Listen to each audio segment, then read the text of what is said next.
Bonjour, vous avez besoin de vous rafraîchir la mémoire. Et oui, nous sommes tous des créateurs de réalité. Du moins, c'est ce que disent les mystiques depuis toujours, et nos physiciens depuis un peu plus d'un siècle. On le sait, mais il est une chose de savoir, intellectuellement, et une toute autre de vivre les choses concrètement. C'est vrai qu'il est parfois difficile d'allumer ou même de maintenir notre flamme créatrice, tant la matière est lourde, avec ses tracas et sa routine. On n'est jamais tant créateur que lorsque l'on vibre intensément. Alors, prenons un moment ensemble pour raviver notre flamme, notre joyau intérieur. Commencez par imaginer une lumière, un point lumineux ou coloré, à une quinzaine ou une vingtaine de centimètres devant vos yeux, et imaginez que ce point s'élève.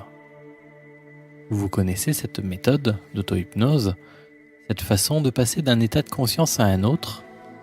Donc gardez bien le menton à la même hauteur. Ce n'est pas la tête qui bouge, simplement suivez mentalement ce point lumineux. Et ce point-là va aller chercher une place, un endroit dans votre espace mental. Vous savez qu'en faisant cela, les limites entre l'intérieur et l'extérieur s'effacent. Vous, votre esprit, perçoit ce qui l'entoure, sans frontières ni limites. On n'y songe pas souvent, mais il suffit d'observer le phénomène pour le constater. Dans pareille expérience, vous, votre esprit, vous baignez dans un espace sans autre limite que celle de votre imagination. C'est normal, puisqu'on sait que le cerveau fonctionne de cette façon, holographique.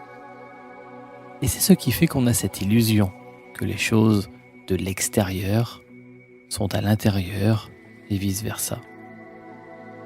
D'après ce qu'on en sait, notre cerveau, c'est lui qui fabrique la réalité perçue.